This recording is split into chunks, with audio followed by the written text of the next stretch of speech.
Aqui tem a pergunta de uma pessoa. Ela está querendo saber se os exercícios com os símbolos que foram passados a nós há muitos anos atrás, se ainda são válidos. E se esses símbolos recebidos há muitos anos ainda podem ser usados nos exercícios. Estas coisas são muito individuais, muito pessoais. Quando esses exercícios foram apresentados, eles diziam respeito a um certo estágio mental das pessoas. Então, para algumas pessoas, esses exercícios já estão superados. Mas para outras pessoas, elas podem estar agora no ponto de fazer esses exercícios. De forma que esta resposta não é igual para todos. E a pessoa é que deve ver, diante do exercício, diante da proposta, se há o momento dela fazer, se há o momento dela refazer, ou se não é. Isto varia muito de pessoa para pessoa, porque todos eles são exercícios para desenvolver o consciente direito. E, muitos anos atrás, podia ser que nós estivéssemos diante deste assunto como diante de uma curiosidade. Mas hoje, quando se fala em consciente direito, pode ser que a gente esteja já diante de uma necessidade de ser de outro jeito, de compreender de outro jeito e de ver de outro jeito. Então, se isso está se tornando uma necessidade agora, é claro que, eventualmente, para alguns, os exercícios ainda podem servir. Mas aí a pessoa é que tem que ver, a pessoa é que tem que experimentar.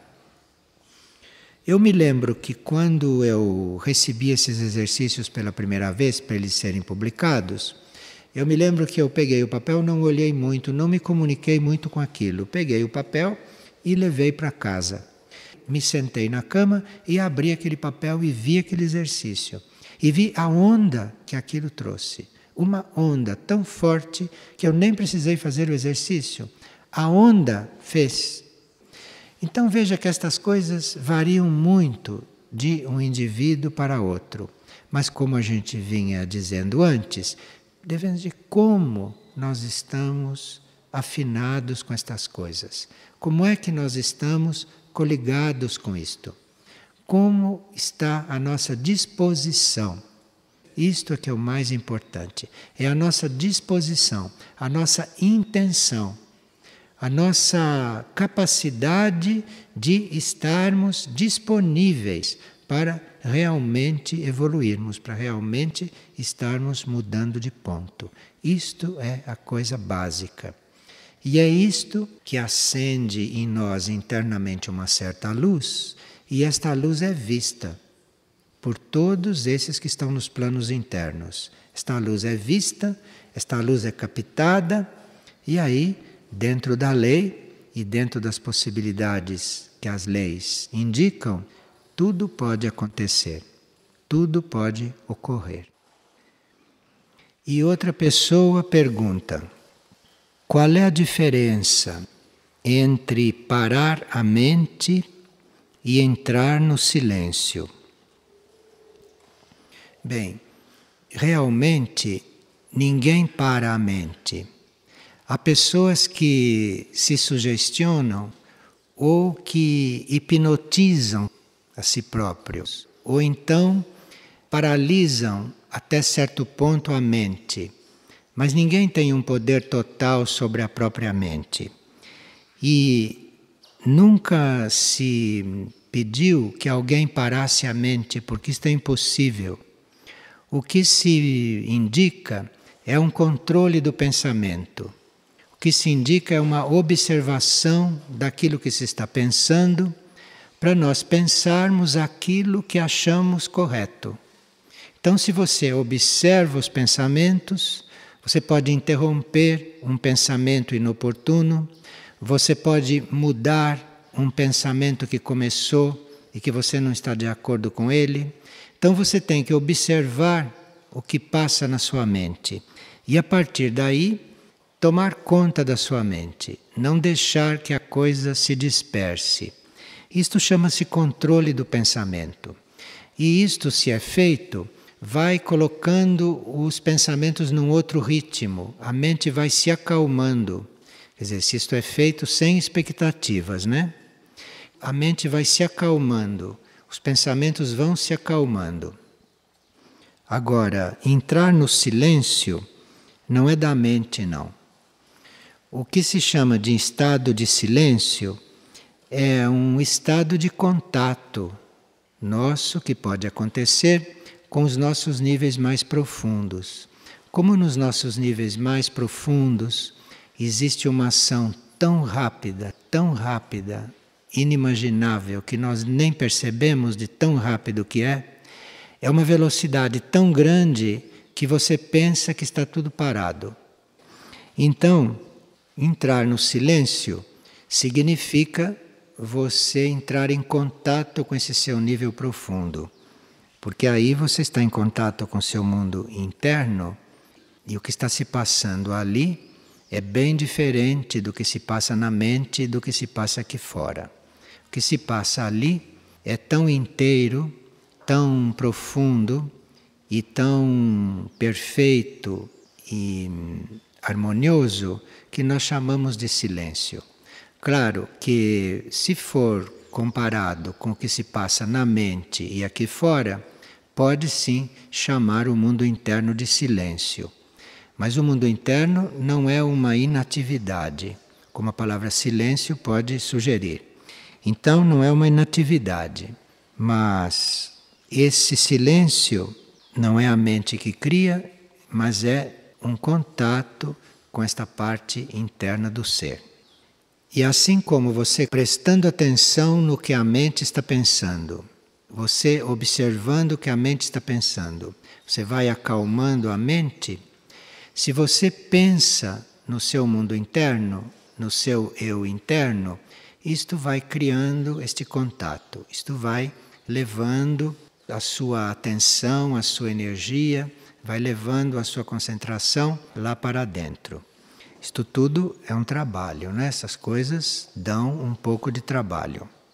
A não ser que a gente já tenha feito numa encarnação passada, então elas acontecem logo nas primeiras tentativas. Mas isto é raro, porque os que já realizaram estas coisas nas encarnações passadas estão libertos, não estão encarnados, mas há alguns que já realizaram muitos passos antes e que reencontram esses passos. Mas, em geral, estas coisas pedem esforço, pedem trabalho, o que é muito bom para a personalidade desenvolver certas qualidades dela. E aqui uma pessoa estava a serviço num determinado local e uma pessoa da família exigiu que ela mudasse de local para não servir mais ali. E ela ficou muito indecisa quanto a isto, ela ficou muito tocada. Bem, nós podemos servir em qualquer local, nós podemos servir em qualquer lugar. Se a vida nos leva a mudar de lugar, o serviço existe em toda parte.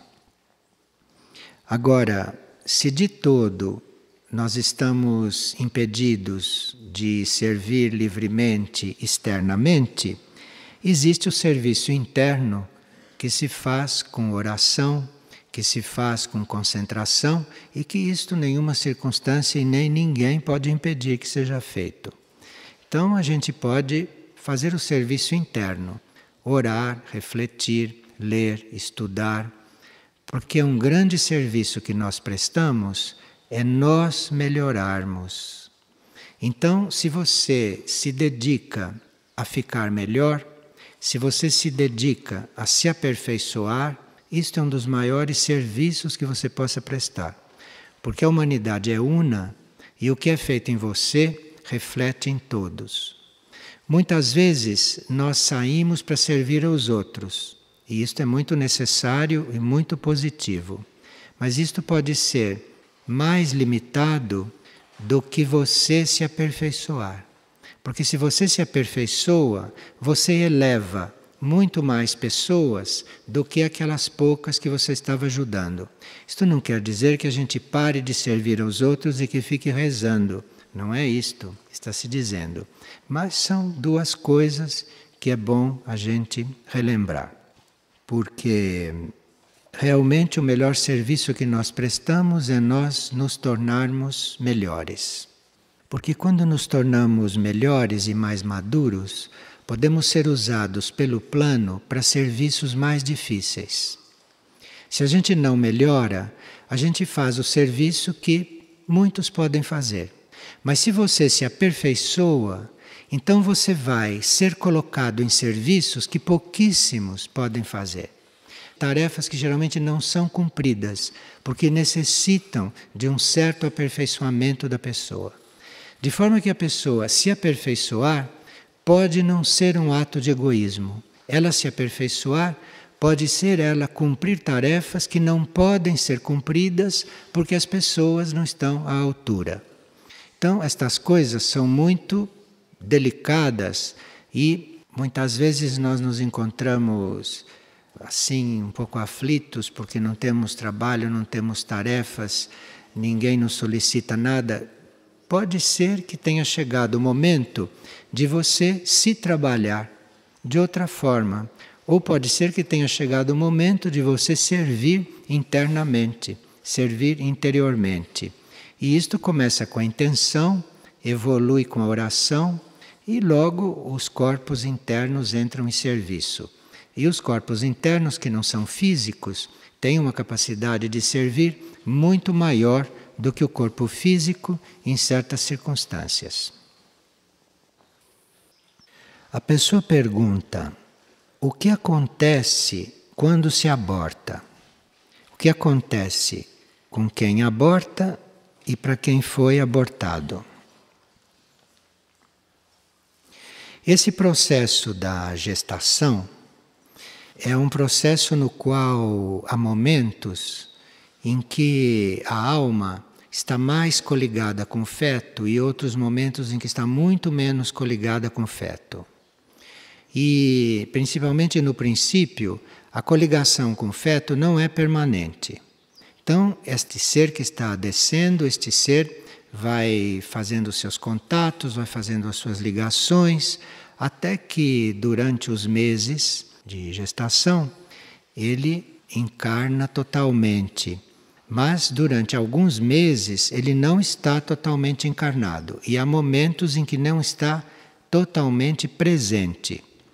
Então, quando uma criatura aborta, se naquele momento a alma não estava totalmente presente, o trauma de ser mandada de volta é menor. Mas se naquele momento a alma estava totalmente presente ali, trabalhando a sua encarnação, e acontece o aborto, então o trauma é maior. Então, são vários níveis de coisas, não são todos iguais. Agora, essa sensação e esta impressão de ter tido uma trajetória interrompida, isto a alma que estava encarnando tem esta impressão de ter sido interrompida em alguma coisa. E isto é mais ou menos forte para a alma segundo a sua evolução. Então, se é uma alma evoluída, ela sente este ato de mandá-la de volta muito fortemente. Agora, se era uma alma pouco evoluída, ela sente isto, mas não é a mesma coisa, não é o mesmo efeito. Então, estas coisas variam caso por caso. É isto que acontece, se interrompe a trajetória de alguém que vinha viver aqui. Mas isto é muito relativo, tem que se ver caso por caso, e é muito importante o que acontece depois também. Eu conheci alguém que havia feito alguns abortos. E quando tomou consciência destas coisas e percebeu o que tinha feito, se pôs a equilibrar isto, ajudando pessoas a nascerem, ajudando pessoas a viverem. ela procurava demover quem ia fazer aborto de fazer aborto, ela chegou a evitar vários abortos. Isto foi o sistema que ela encontrou para equilibrar o que havia se passado. Pois não. É um aborto espontâneo, é outra coisa. É um ser que veio encarnar, mas que só precisava daqueles meses ou daquelas semanas, não precisava de encarnar totalmente. Precisava dessa experiência até um certo ponto, depois não precisava mais e retornava. Muito bem. Nós tínhamos visto então, não, que o caminho da personalidade, o destino da personalidade, era integrar o pensar, o sentir e o agir. Pensar, sentir e agir na mesma direção. E este é o caminho da personalidade entrar em harmonia. Porque a personalidade entra em desarmonia, ou a personalidade não está harmonizada, porque ela sente uma coisa, pensa outra e age outra. Por isso que ela não está harmonizada. Mas quando ela une estas coisas, ela passa a ser harmonizada. A alma, nós vimos que tem o papel, no princípio, de revelar ao consciente, de instruir o consciente, a parte consciente, a personalidade, no sentido de desenvolver a vontade espiritual, o amor, sabedoria e atividade inteligente. Então a alma trabalhando isto, a alma procurando instruir a consciência, a personalidade destas coisas, a alma começa a reconhecer os grupos internos de almas e começa a trabalhar nesses grupos internos. E com isto ela vai ficando mais forte, com isto ela vai ficando mais poderosa, mais capaz de controlar totalmente o ego e de fazer do ego, fazer da personalidade externa um canal para estas energias que ela envia dos planos internos, que ela envia dos planos superiores. E depois vimos que o caminho da mônada, ou o destino da mônada, é manter as suas bases bem lucidamente nos planos elevados e fazer fluir esta energia dos planos elevados aqui, nestes níveis onde a energia é outra. Quando esta mônada integra os seus dois aspectos, isto é, os seus dois polos, masculino e feminino, positivo e negativo, ela adquire a possibilidade de iluminar a matéria, de influir muito profundamente na matéria. E é por isso que se diz que vai haver vida divina na Terra quando as mônadas não só forem despertas, mas quando as mônadas já estiverem iluminando a matéria. Cabe às mônadas criar a vida divina aqui. Elas vão iluminando a matéria, toda a matéria que está presente, e com isto vão criando a vida divina. A vida divina vai surgindo, a vida iluminada. Estas mônadas podem transcender o âmbito planetário, podem transcender o âmbito do planeta em questão e podem ir participando do que se chama de escolas internas, que são consciências extraplanetárias reunidas, ou consciências mais elevadas do que a consciência terrestre reunidas. Então, uma escola interna não é na órbita deste planeta.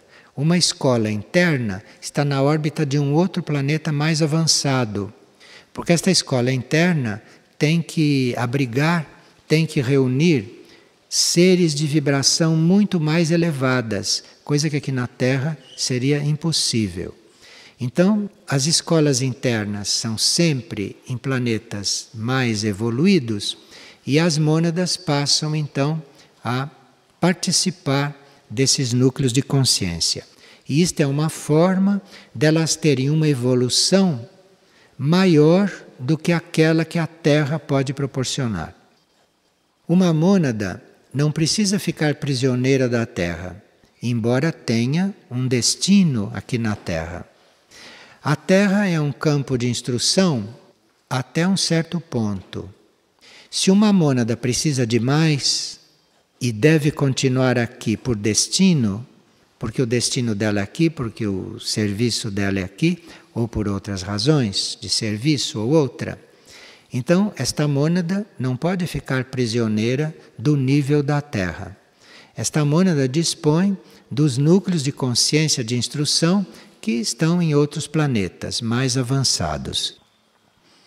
Então há mônadas que estão na Terra, mas que estão sendo instruídas com conhecimentos além dos conhecimentos terrestres. E depois vimos que o caminho do regente, ou o destino do regente, é captar impulsos evolutivos e transmitir para todas as partículas, não só para o indivíduo que ele é, mas ele estimula, ele impulsiona todas as partículas. E é o regente que traça a trajetória, é o regente que determina a experiência que a mônada deve fazer. É o regente que traça o caminho da mônada, o destino da mônada. Por isso é que se pode chamar o regente de Deus, porque é o regente que está traçando o destino, é o regente que está encaminhando a vida da mônada e, portanto, de uma certa forma, a vida do ser todo. E o regente também torna a mônada consciente das hierarquias, de todas as hierarquias e dos conselhos do cosmos. Há hierarquias e há conselhos que podem estar acima do nível do regente. Mas todas as hierarquias e os conselhos que estão no nível dele ou abaixo dele, ele está colocando o ser em contato com aquilo.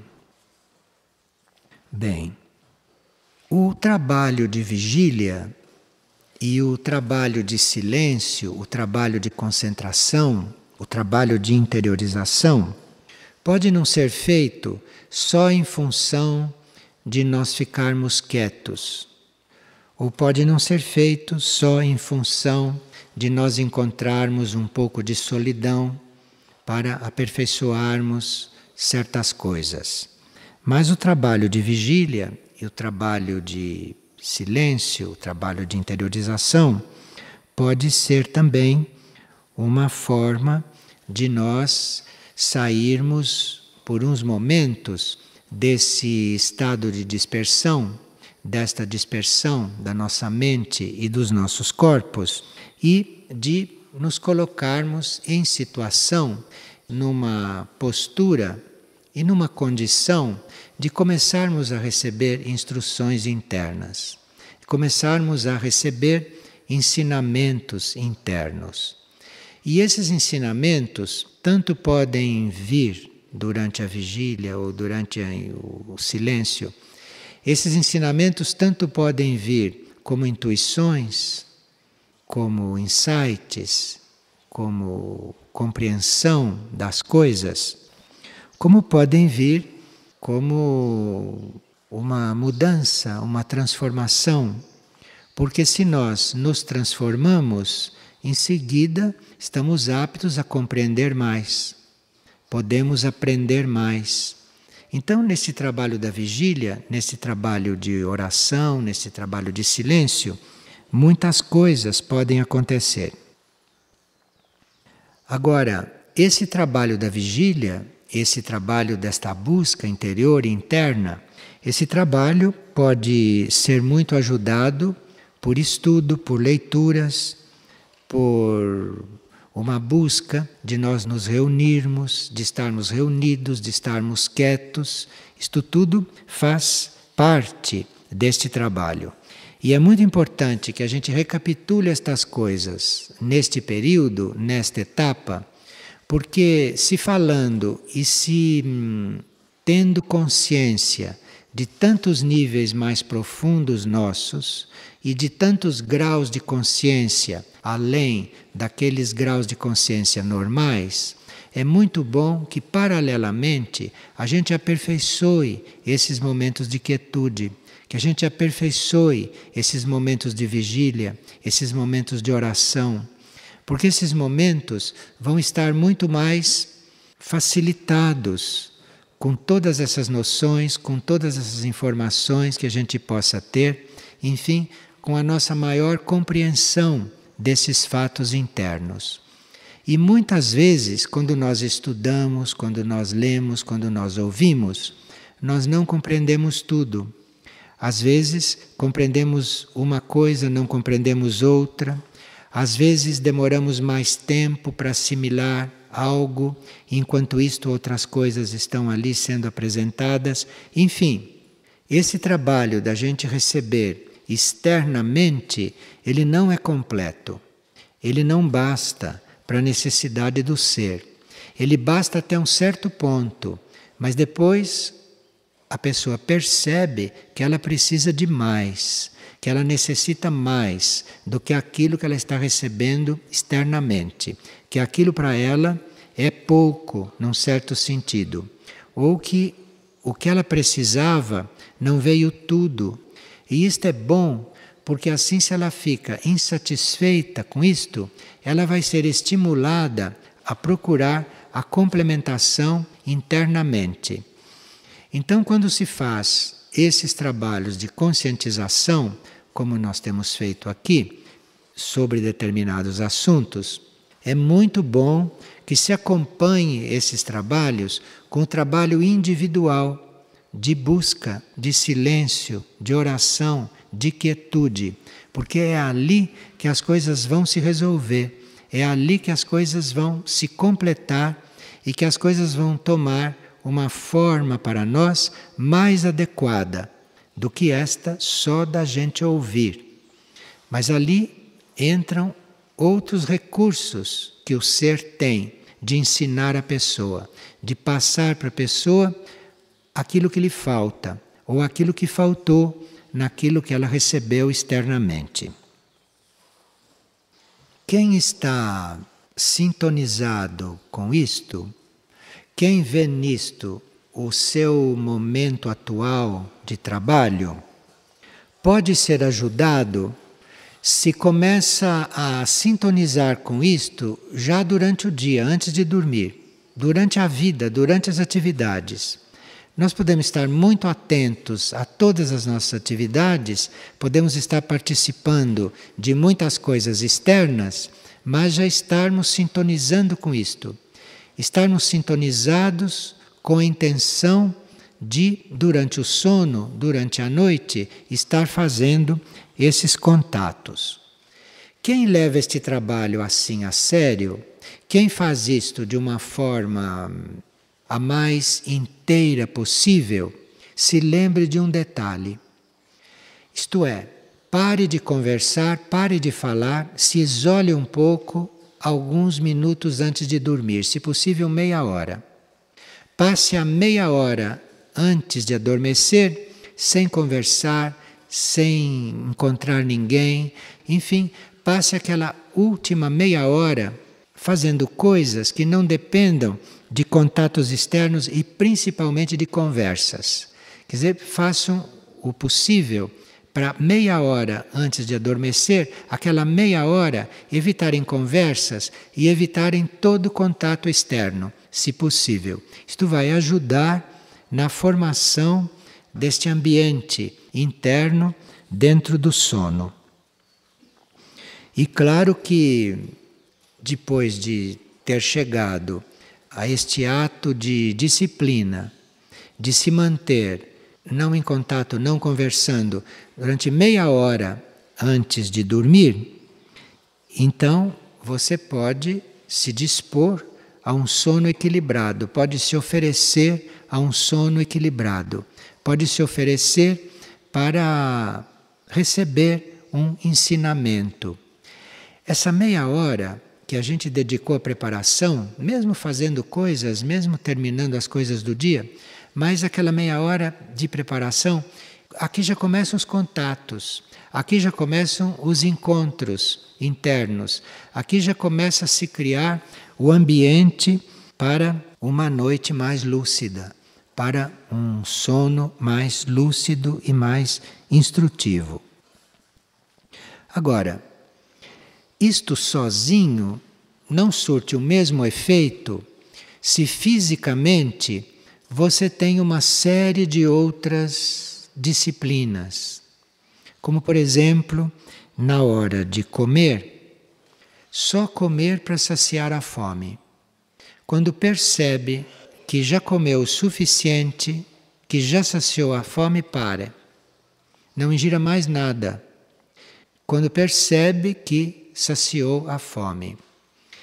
E veja que disciplina. Isto vai fazer com que você, a próxima vez que for se servir, não encha muito o prato. Porque você não sabe a que altura da refeição você vai se sentir já suprido. Vejam como a educação antiga era muito científica, né? Porque na educação antiga ninguém enchia o prato. Como é também uma coisa muito correta, muito adequada e real. Porque aí, se você comeu muito pouco e se sentiu já alimentado, sentiu já que basta, você não tem o que jogar fora, você não tem o que dispensar, porque você se serviu moderadamente. E você torna a se servir quantas vezes for necessário. Nós estamos falando isto no sentido do corpo ficar mais sensível, mais preparado para ter estas percepções, para ter esta sensibilidade mais trabalhada, mais desenvolvida. E o mesmo com os líquidos. A gente se servir de um líquido realmente para matar a sede. E se servir do líquido observando se a sede terminou. Porque se a sede terminou, não há por que continuar bebendo. Porque vê, se as pessoas dizem, mas eu me ofereço, eu durmo, não acontece nada. Precisa ver se você está fazendo tudo, se você está fazendo todo o trabalho. Se você está fazendo o trabalho todo, que coloca o seu corpo ou que coloca os seus corpos em situação de receber. Que o seu corpo, o seu veículo vai realmente ficar receptivo. Agora, outro ponto que normalmente não se observa, mas que quando se vai fazer esse trabalho rigorosamente não se pode deixar de notar, é a questão do vestir. Nós cobrimos o corpo para nos proteger do frio. Nós cobrimos o corpo para nos proteger do sol forte. Nós cobrimos o corpo por uma necessidade do corpo ser protegido. Não é por outros motivos que a gente cobre o corpo.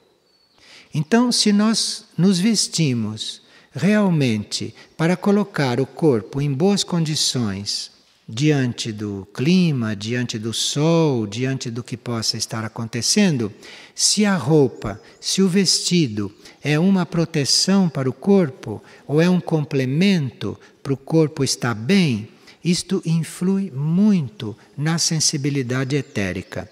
Todas as outras formas de se vestir e todos os outros motivos para a pessoa estar vestida, isto tudo vai acontecer em detrimento desta percepção que o etérico e que o físico também tem que desenvolver. Então, aqui a alimentação, a bebida e o vestiário, isto é muito importante nisto tudo, para que o físico, o etérico, o astral e o mental estejam o mais descomprometidos possível com coisas supérfluas, com coisas inúteis, com conceitos mentais, com preconceitos. Então, esta parte da alimentação, da bebida e do vestuário, isto para aqueles que querem levar este trabalho, levar este exercício a rigor e com inteligência, deve observar estas coisas. Então, dentro de uma roupa, O corpo não deve estar forçado por aquela roupa. Aquela roupa deve corresponder ao que o corpo precisa, como cobertura, como arejamento, enfim, como tantas outras coisas, que depois a gente vai compreendendo também se começa este caminho. Aí vai até compreendendo quais são as cores que o corpo prefere, quais são as cores que o corpo rejeita, quais são as cores que facilitam a travessia de certos raios, certas ondas para o corpo etérico, quais são as cores que dificultam, mas isto não se pode estar fazendo um catecismo e nem um boletim e nem uma lista, porque aí nós vamos criar monstrinhos, não é? Não pessoas que buscam. Cada um deve começar este caminho, deve começar, deve dar os seus passos. E aí, na instrução interna, ou nos sonhos, ou no sono, vem o resto.